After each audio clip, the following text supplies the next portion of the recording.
Welcome to the wrestling news today, baby. It is I, Percy Matthews, aka Matty Jackson, your TCPW champion and your TC champion. Let's get to the news.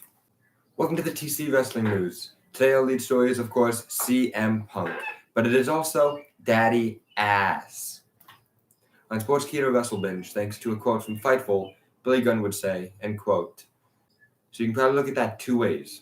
Some people are going to think it's negative, and some people, I think it's a positive thing. I really do. Because he is still, no matter what goes on behind the scene, he's still got it. He's still the guy. He still has huge drawing power, and that's only going to help us. So why would you not want a guy in here that can help? I don't feel he's as toxic as everybody thinks he is, but then again, I'm an old person, and I don't really care about all that other stuff. All I care about is what can he do for the company? What can he do for the talent in the company?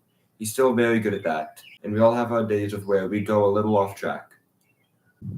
Going on to say he couldn't comment on the situation itself due to it all just being hearsay for him as well, showing how well they have kept Brawl Out and what happened that night vague and close to their chest.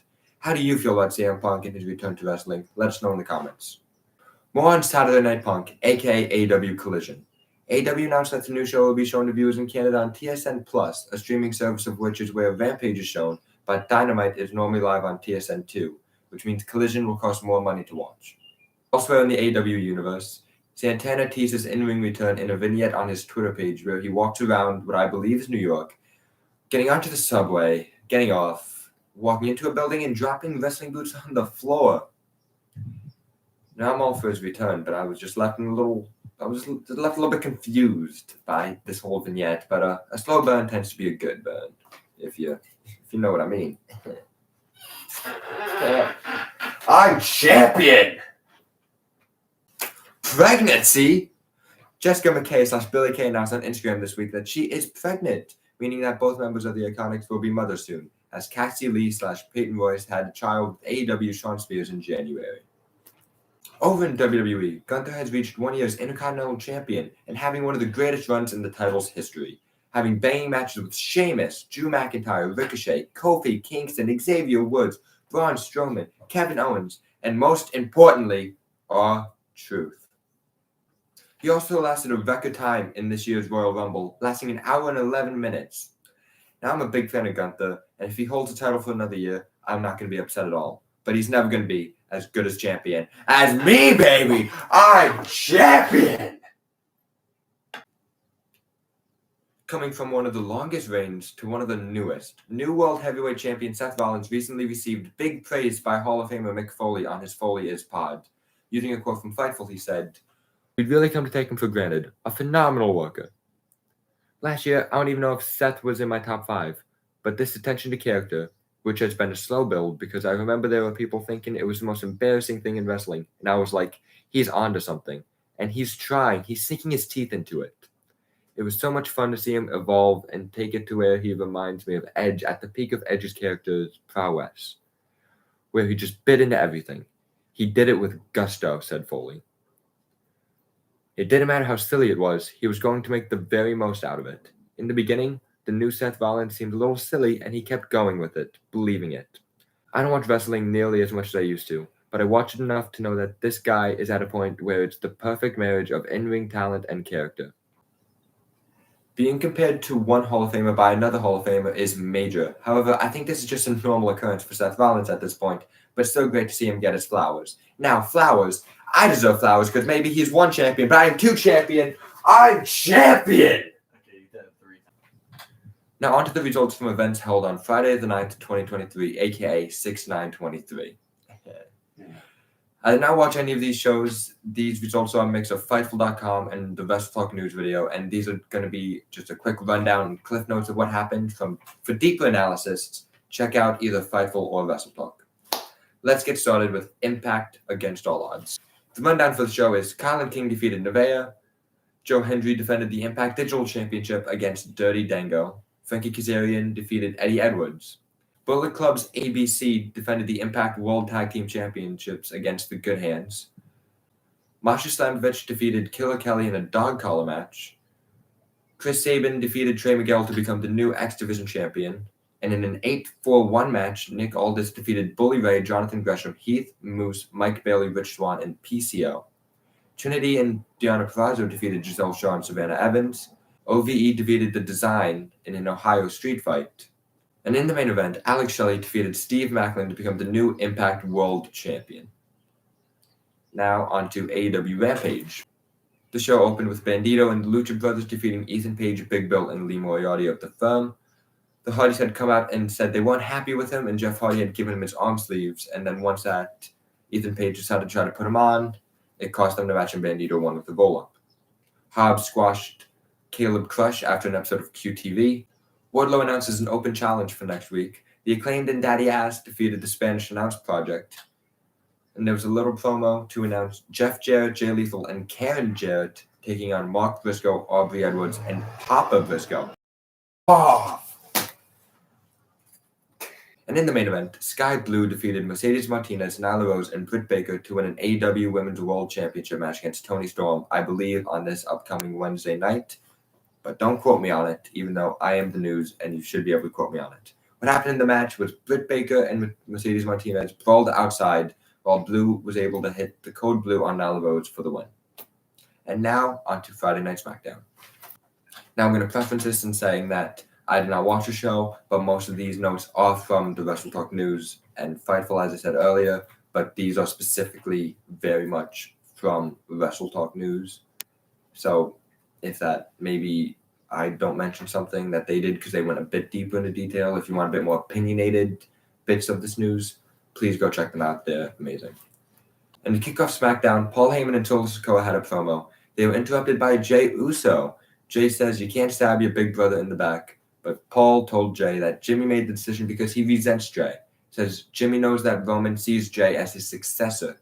And then Paul goes on to offer Jey a U.S. title match and demands his allegiance be shown tonight. Jey accepts the title match but does not comment on anything else, saying that he will later tonight. Next up, there was a Money in the Bank qualifier where Santos Escobar defeated Mustafa Ali while LA Knight was on commentary, and LA Knight should hopefully be the one to be winning Money in the Bank. Sami Zayn then spoke with Jey Uso backstage, telling him to do what his heart wants, while painting a bad picture of Roman in the process. Then Alba Fyre and Isla Dawn, the NXT Women's Tag Team Champions, were in the ring for a promo when Ronda Rousey and Shayna Baszler came out. The title unification match was made official before a little brawl between the four women. Then WWE showed a little Iron Sheik tribute, which is just always lovely to see. Then there was a Money in the Bank qualifier where Bayley defeated Mia Yim, aka Mission, due to Scarlett blowing red mist in AJ Styles' face, who was at commentary, and then cross-choked out AJ. Then backstage, Belair was upset about not having a rematch for a title, which then led into Adam Pearce presenting Asuka with the new WWE Women's Championship. Absolutely shit belt. But Asuka got interrupted by Charlotte. Charlotte proceeds to beat Charlotte Flair and gets a title match next week. A small brawl happened afterwards. Then backstage in the locker room, Paul Heyman asks Jey Uso for his passport because he wants him to fly with Roman to Money in the Bank in London. He announces Roman would be there next week to recognize Jey Uso as U.S. champion and the next tribal chief.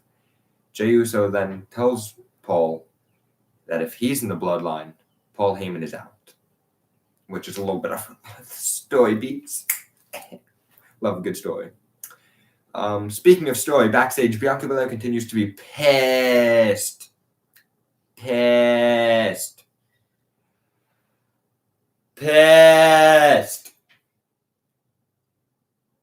Then there was a Money in the Bank qualifier match. Butch defeated Baron Corbin with NXT champion Carmelo Hayes and Trick Williams in the audience. Before the match, Corbin had cut a promo, and there was a little brawl between Corbin, Hayes, and Williams after the match. And then when Corbin went backstage, he started complaining about it, and he got punched by Cameron Grimes in the process. To the moon! Then after we come back down from the moon, there was another Money in the Bank qualifier match between Io Sky and Shotzi.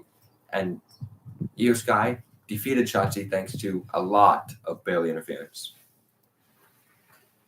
Austin Theory then offered himself to Paul Heyman if that Paul Heyman needs any more clients.